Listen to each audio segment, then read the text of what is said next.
একজনের মধ্যে ভালোবাসার সন্ধান করে এমন ব্যক্তি হওয়াই সুন্দর। সংস্কৃতি যা লালসায় আচ্ছন্ন, কারণ লালসা এত বিরক্তিকর হতে পারে, তাই ক্লিশও হতে পারে। প্রায়শই খালি স্বচ্ছ ধারণ করে না ওজন। আমরা এমন একটি সমাজ যাকে তাড়া করতে শেখানো হয়েছে চকচকে জিনিস, সৌন্দর্যের খাতিরে।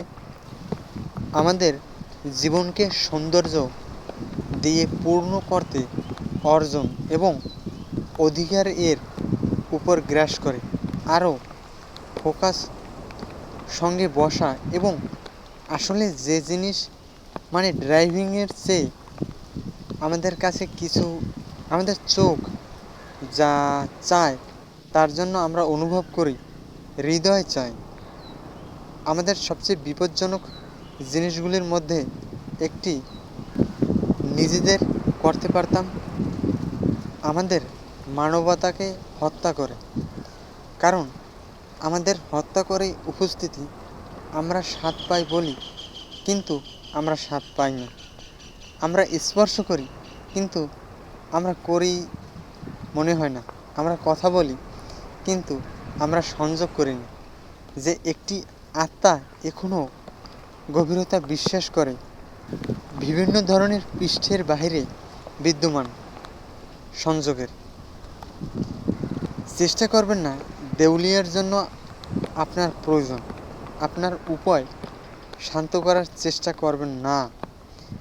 হৃদয় তোমার বুকে আঘাত করে যারা দিকে ঝাঁপিয়ে পড়ে তাদের হিংসা করবেন না। লালসা বা আকাঙ্ক্ষা তাদের জীবন বদলে দিতে চলেছে। সেগুলো মানুষ আমি খুঁজে পেয়েছি। প্রায়ই হয় পালাতে খুঁজেছেন নিজেদের বা নিজেদের বিভ্রান্ত করে এবং এটি তাদের দেউলিয়া করে।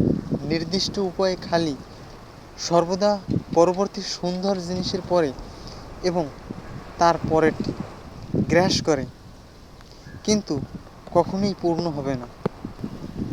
যেখানে তারা অপুষ্টিতে ভুগছে গণনা করা কখনোই সন্তুষ্ট হবে না, কারণ আসল পুষ্টি, আসল ভোজ কারো ঠোঁটে বা ঠোঁটে নেই।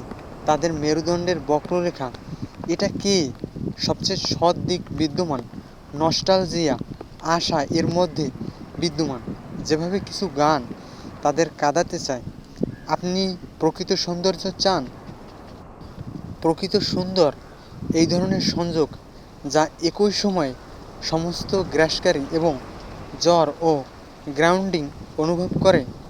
আপনি শান্তি চান? সংযোগ করুন।